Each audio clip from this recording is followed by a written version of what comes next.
ನಮಸ್ಕಾರ ಗೆಳೆಯರಿ, stock market Kannada ಚಾನಲ್ಗೆ ಸ್ವಾಗತ ಸುಸ್ವಾಗತ. ಗೆಳೆಯರಿ, ವಿಡಿಯೋದಲ್ಲಿ ಇವತ್ತು ನಮ್ಮ ಮಾರ್ಕೆಟ್ ಅಲ್ಲಿ ಸುದ್ದಿಯಲ್ಲಿರುವಂತಹ ಇಂಪಾರ್ಟೆಂಟ್ ಶೇರ್ಗಳ ಬಗ್ಗೆ ತಿಳ್ಕೊಳ್ಳುವಂತ ಪ್ರಯತ್ನ ಮಾಡೋಣ. ಜೊತೆಗೆ ಇವತ್ತಿನ ನಮ್ಮ ಮಾರ್ಕೆಟ್ ಪರ್ಫಾರ್ಮೆನ್ಸ್ ನ ಬಗ್ಗೆ ನಮ್ಮ ಗಿಫ್ಟ್ ನಿಫ್ಟಿ ಯಾವ ಇಂಡಿಕೇಶನ್ ಕೊಡ್ತಾ ಇದೆ, ಹಾಗೆ ಏಷ್ಯನ್ ಮಾರ್ಕೆಟ್ಸ್ ಯಾವ ರೀತಿ ಟ್ರೇಡ್ ಆಗ್ತಿದ್ದಾವೆ, ಪಾಸಿಟಿವ್ ಇದೆಯಾ ನೆಗೆಟಿವ್ ಇದೆಯಾ ಇದನ್ನು ಕೂಡ ತಿಳ್ಕೊಳ್ಳೋಣ. ಮುಂದುವರಿಯ ಮುಂಚೆ ಮೊದಲಿಗೆ ಡಿಸ್ಕ್ಲೇಮರ್ ಕೊಡಲಿಕ್ಕೆ ಇಷ್ಟಪಡ್ತೀನಿ. ಇಲ್ಲಿ ಕವರ್ ಮಾಡ್ತಿರುವಂತಹ ಯಾವುದೇ ಸ್ಟಾಕ್ ಅನ್ನು ಕೂಡ ರೆಕಮೆಂಡ್ ಮಾಡ್ತಿಲ್ಲ. ನೀವು ಫರ್ದರ್ ಸ್ಟಡಿ ಮಾಡಿ ಡಿಸಿಷನ್ ತಗೊಳ್ಬಹುದು. ಆಸ್ ಎಜುಕೇಶನಲ್ ಪರ್ಪಸ್ ನಾನು ಈ ವಿಡಿಯೋ ಮುಂದೆ ತರ್ತಾ ಇದ್ದೀನಿ. ನೆನೆ ಅಮೆರಿಕನ್ ಮಾರ್ಕೆಟ್ ನ ಪರ್ಫಾರ್ಮೆನ್ಸ್ ಅನ್ನು ನೋಡಿದರೆ 123 ಪಾಯಿಂಟ್ಸ್ 0.28% ಅಪ್ ಅಲ್ಲಿ ಅಮೆರಿಕನ್ ಮಾರ್ಕೆಟ್ ಕ್ಲೋಸಿಂಗ್ ಅನ್ನು ಕೊಟ್ಟಿದೆ. ಹಾಗೆ ತುಂಬಾ ಇಂಪಾರ್ಟೆಂಟ್ ಏನಂತಂದ್ರೆ ಗ್ಯಾಪ್ ಡೌನ್ ಅಲ್ಲಿ ಓಪನ್ ಆಯ್ತು, ಒಂದಷ್ಟು ಡೌನ್ ಅಲ್ಲಿ ಟ್ರೇಡ್ ಆಯ್ತು, ಆನಂತರ ಒಳ್ಳೆ ರಿಕವರಿ ಕಂಡು ಬಂತು. ಜೊತೆಗೆ ಕೊನೆಯಲ್ಲಿ ಮತ್ತೊಂದಷ್ಟು ರಿಕವರಿ ಕಂಡು ಬಂದು ಓವರ್ ಆಲ್ 123 ಪಾಯಿಂಟ್ಸ್ ಅಪ್ ಅಲ್ಲಿ ಡೌ ಜೋನ್ಸ್ ಕ್ಲೋಸಿಂಗ್ ಅನ್ನು ಕೊಟ್ಟಿದೆ. ಈ ಪರ್ಫಾರ್ಮೆನ್ಸ್ ತುಂಬಾ ಇಂಪಾರ್ಟೆಂಟ್ ಆಗುತ್ತೆ, ಯಾಕಂದ್ರೆ ನೆನೆ US ಕಾಂಗ್ರೆಸ್ ಅಲ್ಲಿ ಫೆಡ್ ಪವೆಲ್ ಅವರ ಟೆಸ್ಟಿಮನಿ ಇತ್ತು, ಅಲ್ಲಿ ಅವರ ಸ್ಪೀಚ್ ಇತ್ತು. ಸ್ಪೀಚ್ ನೆಗೆಟಿವ್ ಇಂಪ್ಯಾಕ್ಟ್ ಅನ್ನ ಮಾಡಿಲ್ಲ, ಅದು ತುಂಬಾ ಇಂಪಾರ್ಟೆಂಟ್ ಆಗುತ್ತೆ. ನಂತರ ನಾಸ್ಡಾಕ್ ಪರ್ಫಾರ್ಮೆನ್ಸ್ ನೋಡಿದರೆ ಇಲ್ಲಿ 70 ಪಾಯಿಂಟ್ಸ್ ಡೌನ್ ಅಥವಾ 0.36% ಡೌನ್ ಅಲ್ಲಿ ಕ್ಲೋಸಿಂಗ್ ಕಂಡು ಬಂದಿದೆ. ಇಲ್ಲಿ ಕೂಡ ಗ್ಯಾಪ್ ಡೌನ್ ಅಲ್ಲಿ ಓಪನ್ ಆಗಿ ಒಂದಷ್ಟು ರಿಕವರ್ ಆಗಿ ಪಾಸಿಟಿವ್ ಕೂಡ ಬಂತು, ಆನಂತರ ಮತ್ತೆ ಡೌನ್ ಆಗಿ ಓವರ್ ಆಲ್ 70 ಪಾಯಿಂಟ್ಸ್ ಡೌನ್ ಅಲ್ಲಿ ನಾಸ್ಡಾಕ್ ಕ್ಲೋಸಿಂಗ್ ಅನ್ನ ಕೊಟ್ಟಿದೆ. ಇನ್ನು ಪವೆಲ್ ಅವರ ಸ್ಪೀಚ್ ಅಲ್ಲಿ ಏನೆಲ್ಲ ಪಾಯಿಂಟ್ಸ್ ಅನ್ನ ಅವರು ಹೈಲೈಟ್ ಮಾಡಿದ್ದಾರೆ ಅಂತಂದ್ರೆ, ಎಸ್ಪೆಷಲಿ ರೇಟ್ ಕಟ್ ಬಗ್ಗೆ ಅವರು ಮಾತಾಡಿದ್ದಾರೆ. ರೇಟ್ ಕಟ್ ಮಾಡ್ಲಿಕ್ಕೆ ಅರ್ಜೆನ್ಸಿ ಇಲ್ಲ ಅಂತ ಹೇಳಿದ್ದಾರೆ. Because of Trump policies, uncertain condition ಅಲ್ಲಿ ನಾವು ಅಗ್ರೆಸಿವ್ ಆಗಿ ಕಟ್ ಮಾಡಕ್ ಆಗೋದಿಲ್ಲ ಅನ್ನೋಂತ ಮಾತನ್ನ ಹೇಳಿದ್ದಾರೆ. ಜೊತೆಗೆ ಎಕಾನಮಿ ಬಗ್ಗೆ ಕೂಡ ಪಾಸಿಟಿವ್ಸ್ ಅನ್ನ ಹೇಳಿದ್ದಾರೆ ಅವರು. ನೀವು ಇಲ್ಲಿ ನೋಡಬಹುದು, ಎಕಾನಮಿ ಇಸ್ ಫೈನ್, ಹಾಗಾಗಿ ಅಂತ ನೆಗೆಟಿವ್ ಇಂಪ್ಯಾಕ್ಟ್ ಏನು ನೋಡ್ಲಿಕ್ಕೆ ಸಿಕ್ಕಿಲ್ಲ ಅಂತಾನೆ ಹೇಳ್ಬೋದು ಅಮೆರಿಕನ್ ಮಾರ್ಕೆಟ್ ಅಲ್ಲಿ. ಜೊತೆಗೆ ಟ್ರಂಪ್ ಹಾಗೂ ಪವೆಲ್ ಅವರ ನಡುವೆ ಸ್ವಲ್ಪ ಟಜಲ್ ಇದೆ ಅಂತಾನೆ ಹೇಳ್ಬೋದು, ಅಗ್ಗಜಗ್ಗಾಟ. ಯಾಕಂತಂದ್ರೆ ಟ್ರಂಪ್ ಹೇಳ್ದಂಗೆ ಇವರು ಕೇಳ್ತಿಲ್ಲ, ಆ ಮಾತನ್ನು ಕೂಡ ಹೇಳಿದ್ದಾರೆ. ಇನ್ನೊಂದು ಪಾಯಿಂಟ್ ಅನ್ನು ನೋಡಿದ್ರೆ ನೀವು ಇಲ್ಲಿ ನೋಡಬಹುದು, Fed Jerome Powell brushes off possibility Trump could fire Fed officials. Fed officials ಏನಿದ್ದಾರೆ ಅವ್ರನ್ನ ಕಿತ್ತಾಕ್ಬಹುದು ಅನ್ನುವಂತ ಮಾತನ್ನು ಕೂಡ ಹೇಳಿದ್ದಾರೆ. ಜೊತೆಗೆ ನೋಡಬಹುದು, Fed officials note abundance of uncertainty in Trump's policy moves. Policy moves ಅಲ್ಲಿ ಖಂಡಿತ ಹೀಗೆ ಆಗತ್ತೆ ಅಂತ ಯಾರು ಎಕ್ಸ್ಪೆಕ್ಟ್ ಮಾಡಕ್ ಆಗ್ತಾ ಇಲ್ಲ, ಅದನ್ನೇ ಫೆಡ್ ಅಫಿಷಿಯಲ್ಸ್ ಕೂಡ ಹೇಳಿದ್ದಾರೆ. ಜೆರೋಮ್ ಪವೆಲ್ ಅವರನ್ನ ತೆಗಿಯಕ್ಕಂತೂ ಆಗೋದಿಲ್ಲ, ಯಾಕಂದ್ರೆ ಅದಕ್ಕೆ ಅಮೆರಿಕದ ಸಂವಿಧಾನದಲ್ಲಿ ಅವಕಾಶ ಇಲ್ಲ ಟ್ರಂಪ್ ರಿಮೂವ್ ಮಾಡ್ಲಿಕ್ಕೆ. ಇನ್ ಕೇಸ್ ಅವರೇ ರಾಜೀನಾಮೆ ಕೊಟ್ರೆ ಆಗತ್ತೆ, ಬಟ್ ಅದಾಗುವಂತ ಕೆಲಸ ಅಲ್ಲ ಆಸ್ ಆಫ್ ನೌ, ಇವರ ಮಧ್ಯೆ ನಡೀತಿರುವಂತ ಬೆಳವಣಿಗೆಗಳನ್ನ ನೋಡಿದ್ರೆ. ನಂತರ ನಮ್ಮ FIS DIS ಆಕ್ಟಿವಿಟೀಸ್ ಕಡೆ ಬಂದ್ರೆ, ನಿನ್ನೆ FIS 4,486 ಕೋಟಿ ನೆಟ್ ಸೆಲ್ಲಿಂಗ್ ಅನ್ನ ಮಾಡಿದ್ದಾರೆ. DIS 4,001 ಕೋಟಿ ನೆಟ್ ಬೈಯಿಂಗ್ ಅನ್ನ ಮಾಡಿದ್ದಾರೆ. ಕಂಟಿನ್ಯೂ ಆಗಿದೆ ನೆಟ್ ಸೆಲ್ಲಿಂಗ್ FIS ಕಡೆಯಿಂದ.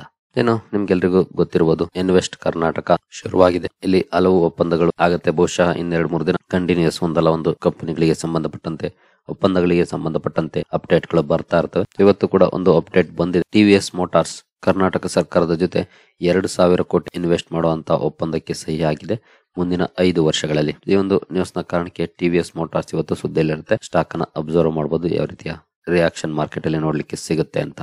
ನಂತರ HG ಇನ್ಫ್ರಾ ಕೂಡ ಸುದ್ದಿಲಿರುತ್ತೆ. ಕಂಪನಿಯ ಜಾಯಿಂಟ್ ವೆಂಚರ್ ಗೆ ಸುಮಾರು 2,400 ಕೋಟಿ ಆರ್ಡರ್ ಸಿಕ್ಕಿದೆ. ಈ ಒಂದು ನ್ಯೂಸ್ ನ ಕಾರಣಕ್ಕೆ HG ಇನ್ಫ್ರಾ ಕೂಡ ಸುದ್ದಿಲಿರುತ್ತೆ. ಈ ಸ್ಟಾಕ್ ಅನ್ನು ಕೂಡ ಅಬ್ಸರ್ವ್ ಮಾಡಬಹುದು, ಯಾವ ರೀತಿ ಮಾರ್ಕೆಟ್ ರಿಯಾಕ್ಟ್ ಮಾಡುತ್ತೆ ಅಂತ. ನಂತರ ಜುಪಿಟರ್ ವ್ಯಾಗನ್ಸ್ ಕೂಡ ಸುದ್ದಿಲಿರುತ್ತೆ. ಕಾರಣ ನೀವು ಇಲ್ಲಿ ನೋಡಬಹುದು, secures order worth 600 crore from Ambuja cements and ACC ಹಾಗೂ ಅಂಬುಜಾ ಸಿಮೆಂಟ್ಸ್ ಇಂದ ಕಂಪನಿಗೆ 600 ಕೋಟಿ ವರ್ತ್ ಆಫ್ ಆರ್ಡರ್ ಸಿಕ್ಕಿದೆ ರೇಕ್ಸ್ ಅನ್ನ ಸಪ್ಲೈ ಮಾಡ್ಲಿಕ್ಕೆ. ಈ ರೀತಿಯ ರೇಕ್ಸ್ ಅನ್ನ ಸಪ್ಲೈ ಮಾಡುವಂತ ಆರ್ಡರ್ ಇದು. ಈ ಒಂದು ನ್ಯೂಸ್ ನ ಕಾರಣಕ್ಕಾಗಿ ಜುಪಿಟರ್ ವ್ಯಾಗನ್ಸ್ ಕೂಡ ಸುದ್ದಿಲಿರುತ್ತೆ. ಅಂಬುಜಾ ಸಿಮೆಂಟ್ಸ್ ಹಾಗೂ ACC ಅನ್ನು ಕೂಡ ಅಬ್ಸರ್ವ್ ಮಾಡಬಹುದು. ಬಟ್ ಜುಪಿಟರ್ ವ್ಯಾಗನ್ಸ್ ಅಂತೂ ಒಳ್ಳೆ ಸುದ್ದಿ. ನೋಡೋಣ ಸ್ಟಾಕ್ ಅಲ್ಲಿ ಯಾವ ರೀತಿ ರಿಯಾಕ್ಷನ್ ಇವತ್ತು ನೋಡ್ಲಿಕ್ಕೆ ಸಿಗುತ್ತೆ ಅಂತ. ನಂತರ BEML ಕೂಡ ಸುದ್ದಿಲಿರುತ್ತೆ. ಕಾರಣ ಕಂಪನಿ STX ಎಂಜಿನ್ ಜೊತೆ ಸ್ಟ್ರಾಟಜಿಕ್ ಪಾರ್ಟ್ನರ್ಶಿಪ್ ಅನ್ನು ಮಾಡ್ಕೊಂಡಿದೆ. ಬ್ಯಾಟಲ್ ಟ್ಯಾಂಕ್ ಎಂಜಿನ್ಸ್ ಹಾಗೂ ಎಂಜಿನ್ ಕಾಂಪೋನೆಂಟ್ಸ್ ಅನ್ನು ಡೆವಲಪ್ ಮಾಡುವಂತದ್ದು, ಮ್ಯಾನುಫ್ಯಾಕ್ಚರಿಂಗ್ ಮಾಡುವಂತದ್ದು, ಮಾರ್ಕೆಟಿಂಗ್ ಮಾಡುವಂತದ್ದು, ಈ ಎಲ್ಲ ವಿಚಾರಗಳಿಗೆ ಈ ಒಂದು ನ್ಯೂಸ್ ನ ಕಾರಣಕ್ಕೆ BEML ಕೂಡ ಸುದ್ದಿಲಿರುತ್ತೆ. ಈ ಸ್ಟಾಕ್ ಅನ್ನು ಕೂಡ ಅಬ್ಸರ್ವ್ ಮಾಡಬಹುದು, ಯಾವ ರೀತಿ ಮಾರ್ಕೆಟ್ ಅಲ್ಲಿ ರಿಯಾಕ್ಷನ್ ಬರುತ್ತೆ ಅಂತ. ನಂತರ BHEL ಕೂಡ ಸುದ್ದಿಲಿರುತ್ತೆ. ಕಂಪನಿಗೆ ದಾಮೋದರ್ ವ್ಯಾಲಿ ಕಾರ್ಪೊರೇಷನ್ ಇಂದ 6,200 ಕೋಟಿ ಆರ್ಡರ್ ಸಿಕ್ಕಿದೆ. ಬಿಗ್ ಆರ್ಡರ್ ಅಂತಾನೆ ಹೇಳ್ಬೋದು. 6,200 ಕೋಟಿ ಆರ್ಡರ್ ನ ಕಾರಣಕ್ಕೆ BHEL ಸುದ್ದಿಲಿರುತ್ತೆ. ಸ್ಟಾಕ್ ಅನ್ನ ಅಬ್ಸರ್ವ್ ಮಾಡಬಹುದು, ಯಾವ ರೀತಿ ಮಾರ್ಕೆಟ್ ಅಲ್ಲಿ ರಿಯಾಕ್ಷನ್ ಇವತ್ತು ನೋಡ್ಲಿಕ್ಕೆ ಸಿಗುತ್ತೆ ಅಂತ. ಇನ್ನು ರಿಸಲ್ಟ್ಸ್ ಕಡೆ ಬಂದ್ರೆ, ಟೆರಾ ಸಾಫ್ಟ್ವೇರ್ ನಿನ್ನೆ ರಿಸಲ್ಟ್ ಅನ್ನು ಅನೌನ್ಸ್ ಮಾಡಿದೆ ಮಾರ್ಕೆಟ್ ಕ್ಲೋಸ್ ಆದ್ಮೇಲೆ. ಹಾಗಾಗಿ ರಿಯಾಕ್ಷನ್ ನಮಗೆ ಇವತ್ತು ನೋಡ್ಲಿಕ್ಕೆ ಸಿಗುತ್ತೆ. ನೋಡಬಹುದು, ಹಿಂದಿನ ವರ್ಷ ನಿಯರ್ಲಿ 21 ಕೋಟಿ ಇತ್ತು ಸೇಲ್ಸ್, ಹಿಂದಿನ ಕ್ವಾರ್ಟರ್ಲಿ 25 ಕೋಟಿ, ಈಗ ನಿಯರ್ಲಿ 24 ಕೋಟಿ ಇದೆ. ಅಂದ್ರೆ ಕ್ವಾರ್ಟರ್ಲಿ ಡೌನ್ ಆಗಿದೆ, ಇಯರ್ಲಿ ಅಪ್ ಆಗಿದೆ ಪರ್ಫಾರ್ಮೆನ್ಸ್. ಇನ್ನು ಆಪರೇಟಿಂಗ್ ಪ್ರಾಫಿಟ್ ನೋಡಿದ್ರೆ 1 ಕೋಟಿ ಇತ್ತು ಹಿಂದಿನ ವರ್ಷ, ಹಿಂದಿನ ಕ್ವಾರ್ಟರ್ಲಿ 2.31 ಕೋಟಿ, ಈಗ 2.89 ಕೋಟಿ. ಆಪರೇಟಿಂಗ್ ಪ್ರಾಫಿಟ್ ಅಲ್ಲಿ ಒಳ್ಳೆ ಪರ್ಫಾರ್ಮೆನ್ಸ್ ಇದೆ. ಇಯರ್ಲಿ ಕೂಡ ಇಂಪ್ರೂವ್ ಆಗಿದೆ, ಕ್ವಾರ್ಟರ್ಲಿ ಕೂಡ ಇಂಪ್ರೂವ್ ಆಗಿದೆ. ನಂತರ ನೆಟ್ ಪ್ರಾಫಿಟ್ ಗೆ ಬಂದ್ರೆ, ನೆಟ್ ಪ್ರಾಫಿಟ್ ಅಲ್ಲೂ ಕೂಡ ನೋಡಬಹುದು 1 ಕೋಟಿಯಿಂದ 1.26, ಈಗ 2.13. ಇಲ್ಲೂ ಕೂಡ ಇಯರ್ಲಿ ಕ್ವಾರ್ಟರ್ಲಿ ಎರಡು ಕಡೆ ಇಂಪ್ರೂವ್ ಆಗಿದೆ ಕಂಪನಿಯ ಪರ್ಫಾರ್ಮೆನ್ಸ್.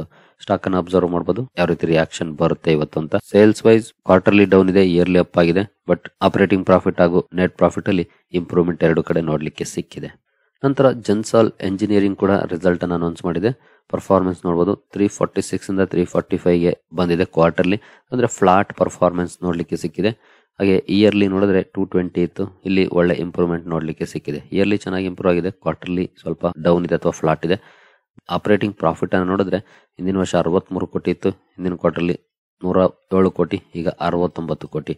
ನೋಡೋದು ಎಕ್ಸ್ಪೆನ್ಸಸ್ ತುಂಬಾನೇ ಜಾಸ್ತಿ ಆಗಿದೆ ಈ ಸಲ. ಸೇಮ್ ಇನ್ಕಮ್ಗೆ ಕಂಪನಿ ಹಿಂದಿನ ಕ್ವಾರ್ಟರ್ಲಿ 240 ಕೋಟಿ ಖರ್ಚು ಮಾಡಿತ್ತು, ಈಗ ಸೇಮ್ ಇನ್ಕಮ್ಗೆ 275 ಕೋಟಿ ಖರ್ಚು ಮಾಡಿದೆ.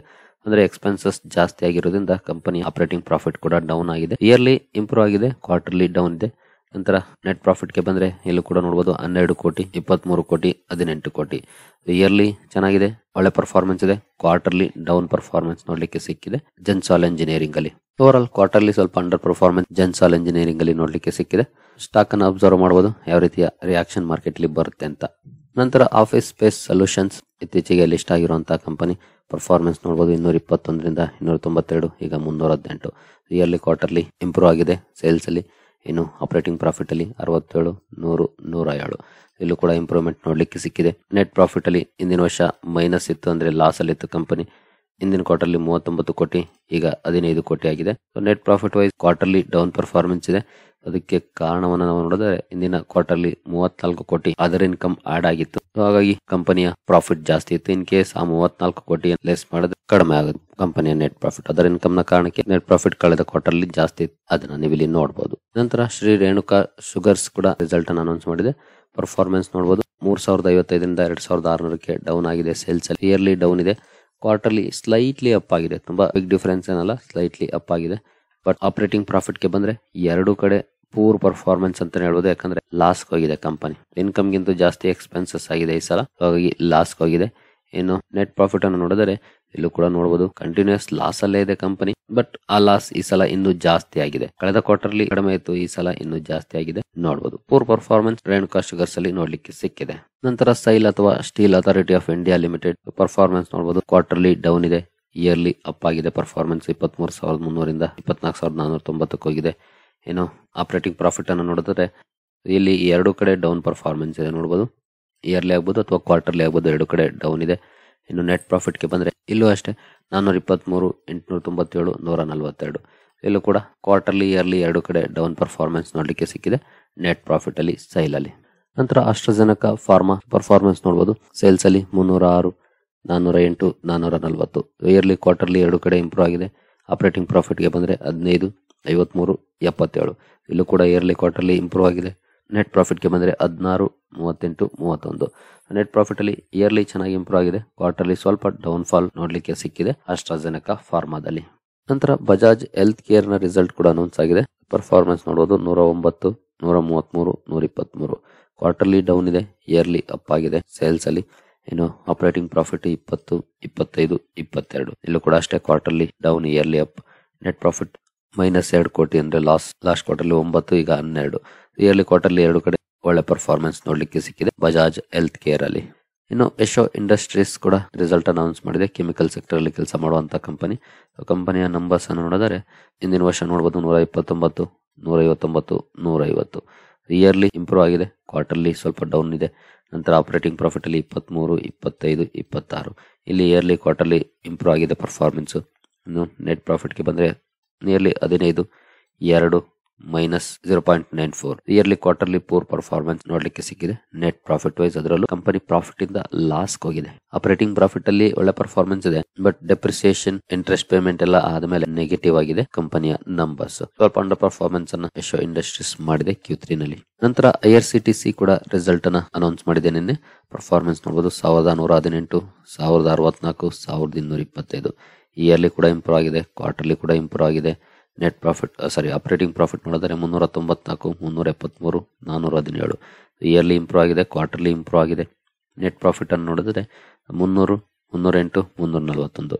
Over all IRCTC yearly quarterly ಒಳ್ಳೆ ಪರ್ಫಾರ್ಮೆನ್ಸ್ ಅನ್ನ ಮಾಡಿದೆ Q3 ನಲ್ಲಿ. ನೋಡೋಣ ಮಾರ್ಕೆಟ್ ಅಲ್ಲಿ ಯಾವ ರೀತಿ ರಿಯಾಕ್ಷನ್ ಬರುತ್ತೆ ಅಂತ. ನಂತರ ಬರ್ಜರ್ ಪೇಂಟ್ಸ್ ಕೂಡ ರಿಸಲ್ಟ್ ಅನ್ನು ಅನೌನ್ಸ್ ಮಾಡಿದೆ.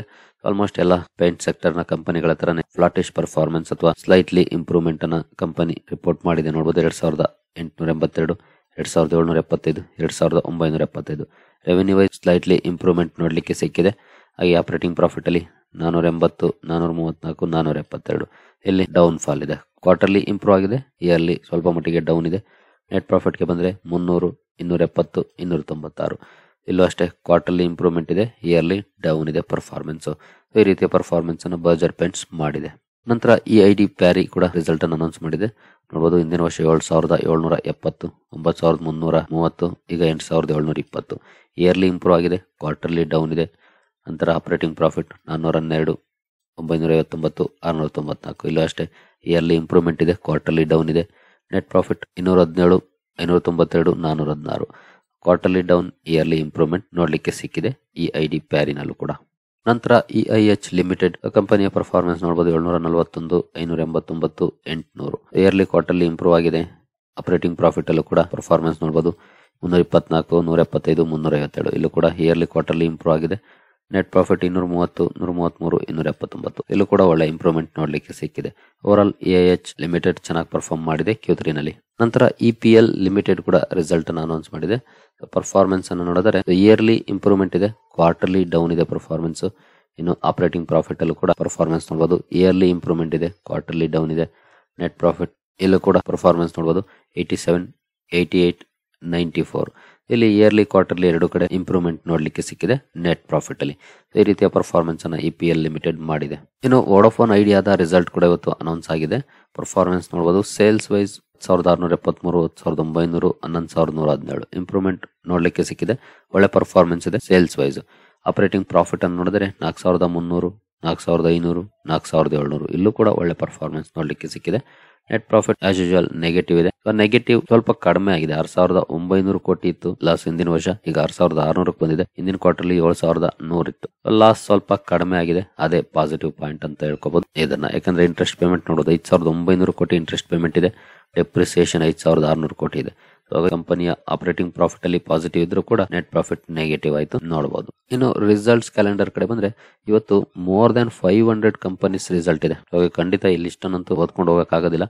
ಒಂದ್ಸಲ ನೋಡ್ಕೊಳ್ಳಿ ಯಾವ ಕಂಪನಿಯ ರಿಸಲ್ಟ್ ಇದೆ, ನೀವು ಇನ್ವೆಸ್ಟ್ ಮಾಡಿರುವಂತ ಕಂಪನಿಯ ರಿಸಲ್ಟ್ ಇದೆಯಾ ಅಂತ ನಂತರ ಚೆಕ್ ಮಾಡ್ಕೊಳ್ಳಿ. ಖಂಡಿತ ಎಲ್ಲಾ ಕಂಪನಿಗಳ ರಿಸಲ್ಟ್ ಅನ್ನಂತೂ ಕವರ್ ಮಾಡಕ್ ಆಗೋದಿಲ್ಲ, ಹಾಗಾಗಿ ಚೆಕ್ ಮಾಡ್ಕೊಳ್ಬಹುದು. ತುಂಬಾನೇ ದೊಡ್ಡ ಲಿಸ್ಟ್ ಇದೆ ಇವತ್ತು. ಇನ್ನು ಪ್ರೈಮರಿ ಮಾರ್ಕೆಟ್ ಕಡೆ ಬಂದ್ರೆ ಹೆಕ್ಸಾವೇರ್ ಟೆಕ್ನಾಲಜೀಸ್ IPO ಇವತ್ತಿಂದ ಓಪನ್ ಆಗ್ತಾ ಇದೆ. ಪ್ರೀಮಿಯಂ ಅಂತೂ ಅಷ್ಟೇನಿಲ್ಲ, ಜಸ್ಟ್ 0.5% ನೋಡ್ಲಿಕ್ಕೆ ಸಿಗ್ತಾ ಇದೆ. ನೋಡಬಹುದು ಅಂತ ಒಳ್ಳೆ ಪ್ರೀಮಿಯಂ ಖಂಡಿತ ಈ ಕಂಪನಿಯಲ್ಲಿ ಇಲ್ಲ. ಇನ್ನು ಅಜಾಕ್ಸ್ ಇಂಜಿನಿಯರಿಂಗ್ ಕೂಡ ಓಪನ್ ಇದೆ. ಇವತ್ತು ಲಾಸ್ಟ್ ಡೇ ಆಗಿರುತ್ತೆ ಸಬ್ಸ್ಕ್ರೈಬ್ ಮಾಡ್ಕೊಳ್ಳಿಕ್ಕೆ. ನೋಡಬಹುದು ಜಸ್ಟ್ 1% ಇದೆ. ಎರಡು IPOಗಳಲ್ಲಿ ಪ್ರೀಮಿಯಂ ಏನು ಚೆನ್ನಾಗಿಲ್ಲ. ಇಂಟ್ರೆಸ್ಟ್ ಇರಬೇಕಿದ್ರೆ ಸ್ಟಡಿ ಮಾಡಬಹುದು. ನಾನಂತೂ ಅವಾಯ್ಡ್ ಮಾಡ್ಲಿಕ್ಕೆ ಪ್ರಿಫರ್ ಮಾಡ್ತೀನಿ ಎರಡನ್ನು ಕೂಡ. ನಂತರ ಗಿಫ್ಟ್ ನಿಫ್ಟಿ ಕಡೆ ಬಂದ್ರೆ ಗಿಫ್ಟ್ ನಿಫ್ಟಿಯಲ್ಲಿ ಆಸ್ ಆಫ್ ನೌ 68 ಪಾಯಿಂಟ್ಸ್ ಅಥವಾ 0.29% ಪಾಸಿಟಿವ್ ಪರ್ಫಾರ್ಮೆನ್ಸ್ ನೋಡ್ಲಿಕ್ಕೆ ಸಿಗ್ತಾ ಇದೆ. ಹಾಗೆ ಏಷ್ಯನ್ ಮಾರ್ಕೆಟ್ ಗಳ ಪರ್ಫಾರ್ಮೆನ್ಸ್ ಅನ್ನು ನೋಡಿದ್ರು ಕೂಡ ಇಲ್ಲೂ ಕೂಡ ಪಾಸಿಟಿವ್ ಸೆಂಟಿಮೆಂಟ್ ಇದೆ. ಓವರ್ ಆಲ್ ಗುಡ್ ನ್ಯೂಸ್ ಇದೆ ಅಂತಾನೆ ಹೇಳ್ಬೋದು ಮಾರ್ಕೆಟ್ಗೆ, ಎಸ್ಪೆಷಲಿ ಏಷ್ಯನ್ ಮಾರ್ಕೆಟ್ಸ್ ಹಾಗೂ ನಮ್ಮ ಗಿಫ್ಟ್ ನಿಫ್ಟಿ ಕಡೆಯಿಂದ. ಯಾಕೆಂತಂದ್ರೆ ಎಲ್ಲವೂ ಕೂಡ ಪಾಸಿಟಿವ್ ಅಲ್ಲೇ ಟ್ರೇಡ್ ಆಗ್ತಿದೆ. ಇದೇ ರೀತಿ ಪರ್ಫಾರ್ಮೆನ್ಸ್ ಇದ್ರೆ 9:15 ಬಹುಶಃ ಮಾರ್ಕೆಟ್ ಗ್ಯಾಪ್ ಅಪ್ ಅಲ್ಲಿ ಓಪನ್ ಆಗುವಂತಹ ಚಾನ್ಸಸ್ ಇರುತ್ತೆ. ಬಟ್ ಕ್ಲೋಸಿಂಗ್ ಯಾವ ರೀತಿ ಇರುತ್ತೆ ಅದನ್ನ ನಾವು ನೋಡ್ಬೇಕಾಗುತ್ತೆ. ಬಟ್ ಆಸ್ ಆಫ್ ನೌ ಖಂಡಿತ ಗುಡ್ ನ್ಯೂಸ್ ಅಂತಾನೆ ಹೇಳ್ಬೋದು ಇದನ್ನ ಮಾರ್ಕೆಟ್ಗೆ.